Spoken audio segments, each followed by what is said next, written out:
this is the I Without the Disorder, and I'm really glad to be back, that I can make videos again.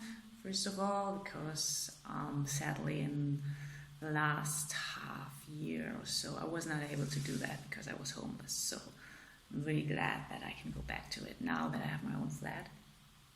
And today I want to talk about the interconnection between being a highly sensitive person and being traumatized, especially having childhood trauma.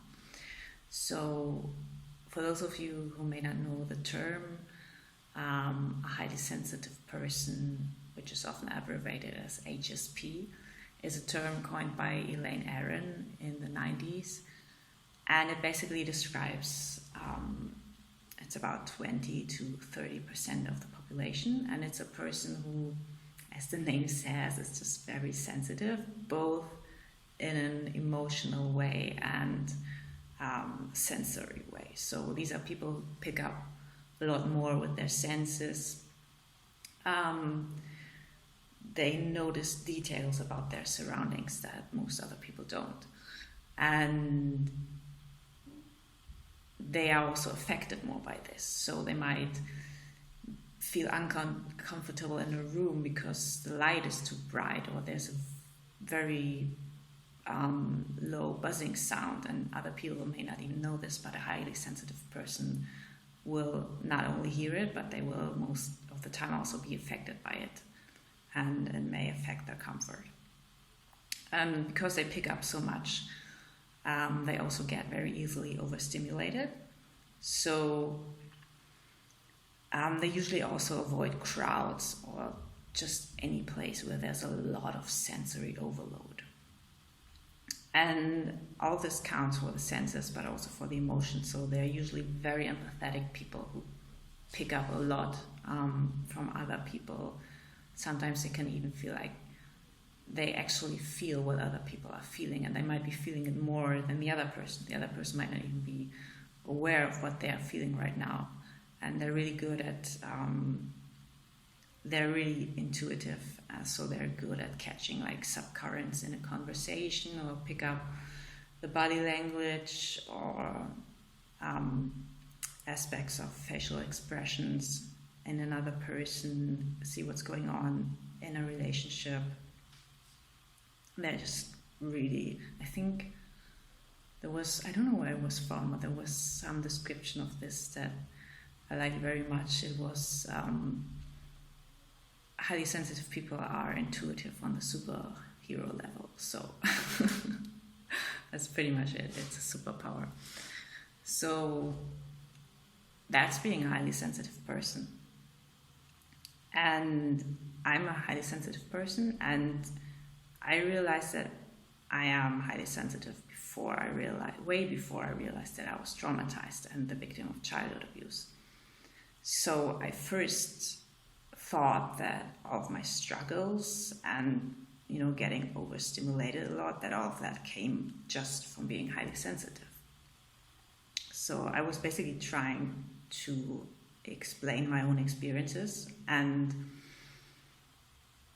being highly sensitive is like part of that equation. It explains some of my experiences, but then over time I found that it wasn't enough. Like there has got to be something more, and then I found out about trauma.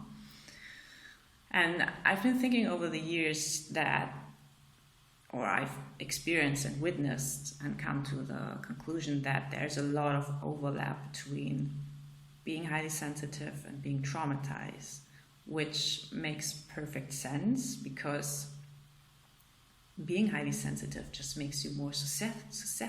What a horrible word. It makes you more easily traumatized. So,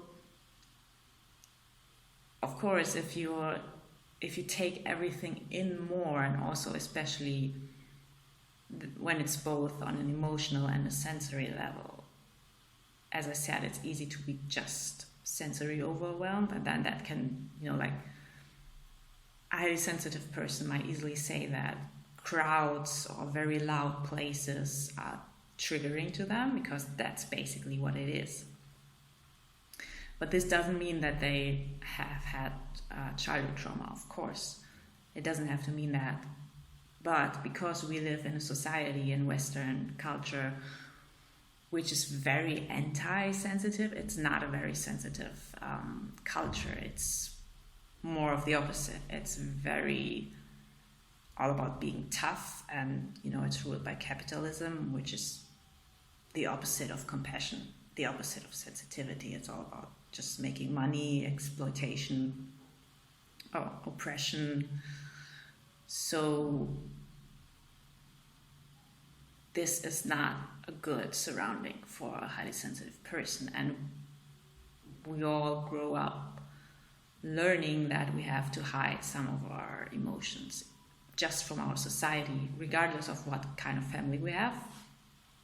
So even if we have a loving, supporting family, we still pick up from society that sensitive people asking deep questions is not really encouraged. We all learn that we have to make small talk and be shallow and not think or question things so we can keep buying things.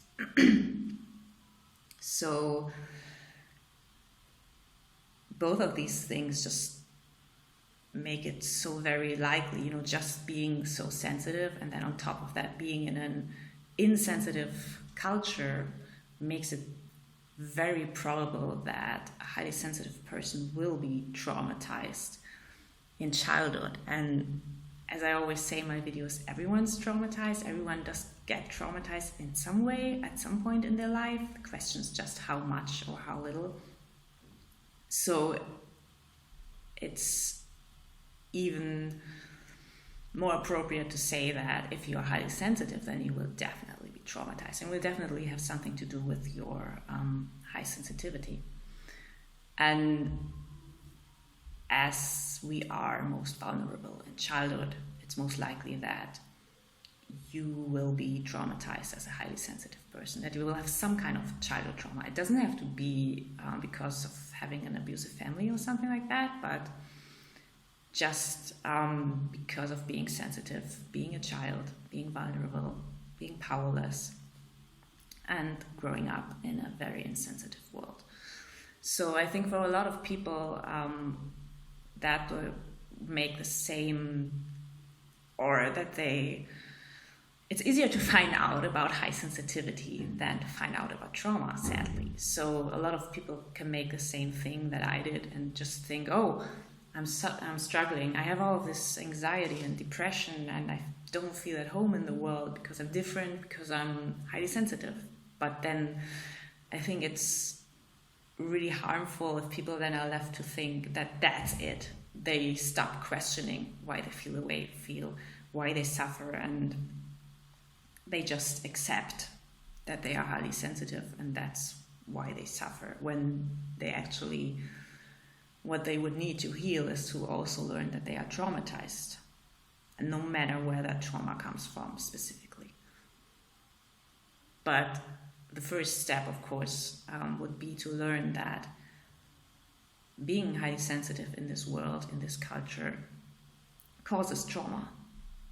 So I think that's something that every highly sensitive person, it would be beneficial for them to learn about this. So I think whenever we talk about being highly sensitive, about HSPs, we should also raise trauma awareness and make people aware of trauma. And the thing is that sometimes people already do this. They just don't use the word trauma or triggers. They use other descriptions that basically say the same, and they talk about trauma without naming it because they're also ignorant. So I think one term I found is that HSPs can get flooded, which is also another way of describing overstimulation, overwhelm, being triggered. So I think it would be so easy to just add, basically all you have to do is just to add the words trauma and triggers and explain briefly what trauma is, and also, very important, how it affects our attachment style, how we relate to other people. And I think this would be so beneficial for highly sensitive people. And once you have both information, once you learn about high sensitivity and trauma, you can then look at yourself and start to figure out gradually just whether you are highly sensitive and have complex trauma, or whether your trauma is only due to being highly sensitive in this world, or if there's something more. I mean, it's different, completely different and unique for everyone. So it's very important to have all the information that is out there, and so you can figure out just what percentage you have, what percentage of high sensitivity do I have, what percentage of trauma do I have, so I can formulate a healing plan that is completely about me and appropriate for me. And yeah, that's basically it for this video, a short one. But I will leave some interesting links and resources in the video description, and I hope it has been informative. Thanks for watching. Bye.